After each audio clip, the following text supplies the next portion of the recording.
It begins in silence, the kind that lives just before the clash of thunder or the drawing of steel.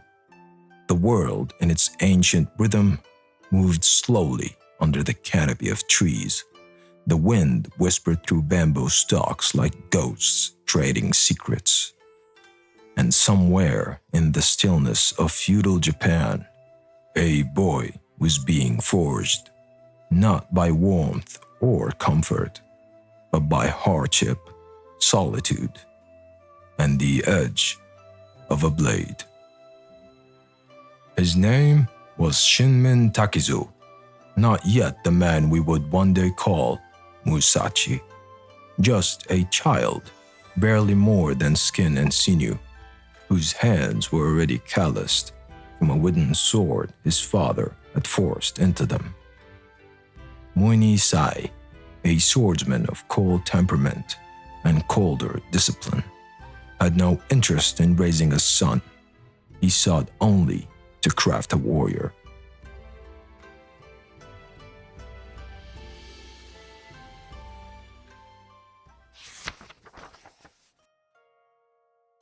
By 7, Takizu knew the difference between a feint and a fatal opening. He understood the weight of silence in a fight, the rhythm of a duel before the first strike was thrown. And by 13, fate would offer him blood.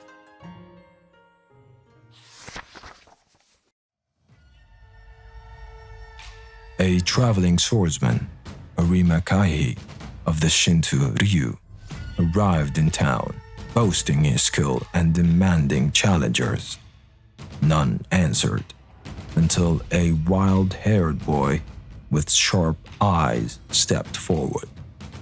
Takizu carried no steel, only a thick wooden stave he'd carved himself. Kaihi scoffed. "You want to die, boy?" Takizu didn't respond. He simply lowered into a stance his father never taught him. The villagers watched from behind barrels and fences, their breath caught in their chests. Kaihi lunged, fast and confident, but the boy moved like water. He weaved beneath the strike, closed the distance and swung his wooden weapon with feral precision. One crack against the ribs sent Kaihi staggering. The second struck the side of his skull. The third, the one no one saw clearly, dropped him lifeless. The silence that followed wasn't reverent. It was fearful. Something terrible had been born in that moment, and it wore the face of a child.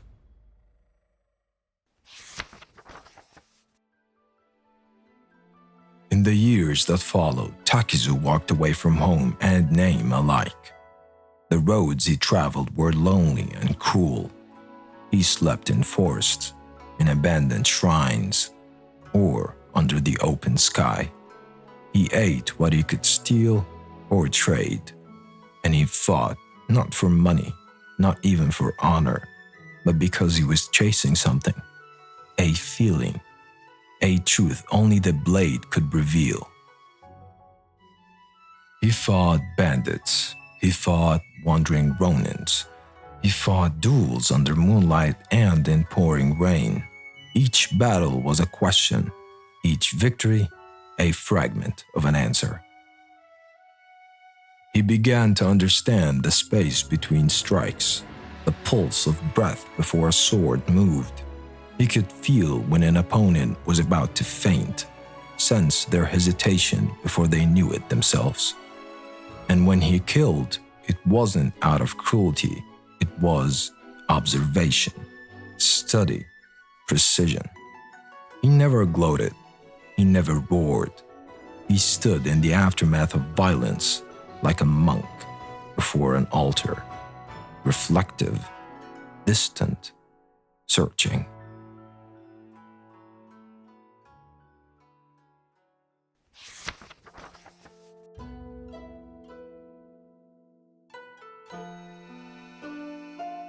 Eventually, the name changed. Takizu was gone. Miyamoto Musashi had taken his place. He arrived in Kyoto years later, already spoken of in hushed tones by those who passed rumors along the roads. His eyes were deeper now, his presence quiet but unsettling. And when he walked into the heart of the city and challenged the Yoshioka school, a prestigious dojo with a powerful lineage, the air shifted.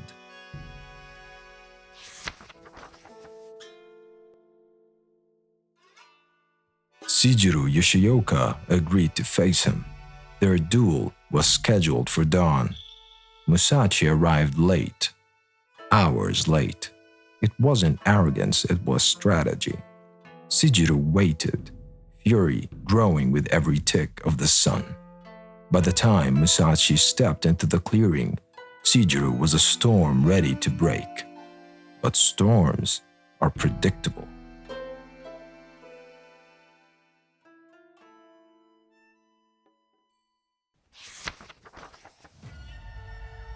Sijiro swung first, but his timing was off.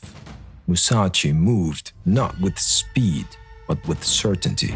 He slipped past the strike and brought his wooden sword down on Sijiro's temple in a single, clean motion. The master crumbled, defeated, shamed. Days later, his brother, Denshishiro, sought revenge, this time with live steel. The rain had begun to fall when they met. Denchishiro's strikes were powerful, traditional, filled with the anger of a wounded house. But Musashi had no rhythm to follow. He fought like the wind, chaotic yet precise. A cut to the ribs, a pivot to the left, and a final blow that sent Denshishiro to the mud, his sword falling from his grasp like a broken promise. But the Yoshioka clan would not suffer humiliation in silence. They plotted their revenge. A final duel was proposed, Musashi against Madachichiro, the young heir. But it was a trap. Over 70 swordsmen lay in ambush at the appointed field. Musashi, ever intuitive, arrived before dawn. He crept through the tall grass, silent as smoke, and when Madachichiro arrived, the boy barely had time to react before Musashi's blade ended him with one silent stroke. Then, chaos erupted. Steel clashed in the gloom. Men charged from every direction. Musashi didn't wait. He vanished into the terrain, striking from the shadows, turning the terrain itself into an ally. His movements were erratic, unpredictable. Each time a man fell, another screamed in panic. He did not stand and fight. He flowed through the forest like a spirit of vengeance.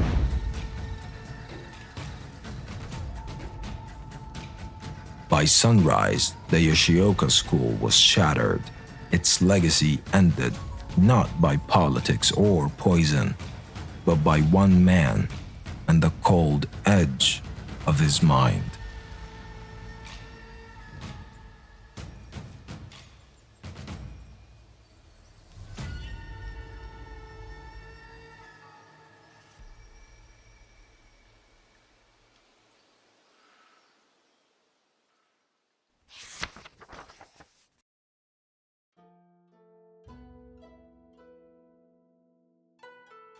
Years passed, and the duels continued.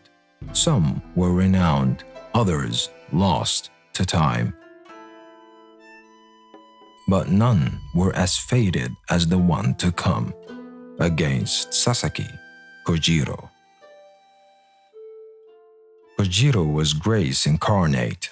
His blade, the Monohoshizeo, the drying pole, was almost 4 feet long. His technique, the Tsubame Gaichi, was elegant and deadly. When the challenge was accepted, Musashi knew this would be different. This wasn't just a duel. It was destiny.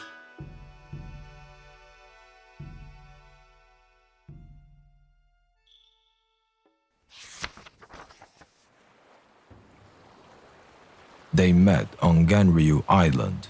Kojiro arrived dressed in silks, his eyes focused, his mind sharp. Musashi was late.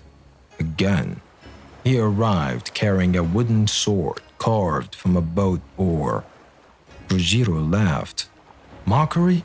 He asked, but Musashi said nothing.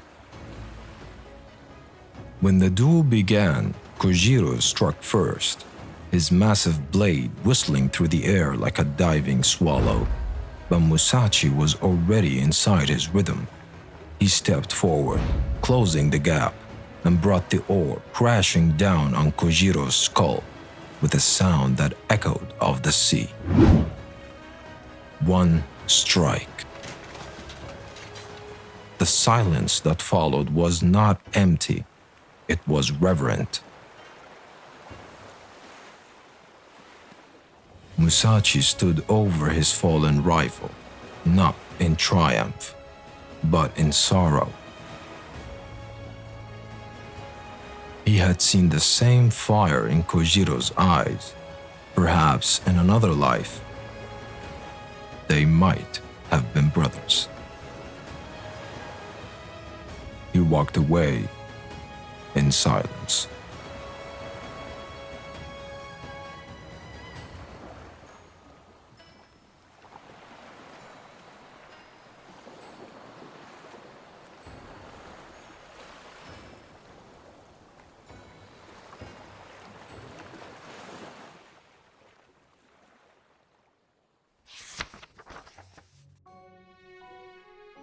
In his final years, Musashi withdrew from the world. No more duels, no more tests, only reflection. In the stillness of a cave named Reigandu, he wrote the Book of 5 Rings. Not just a manual on combat, but a philosophy of life, of death, rhythm, void, and form. And when death came for him, he welcomed it, seated in meditation, sword at his side, eyes open to the eternal.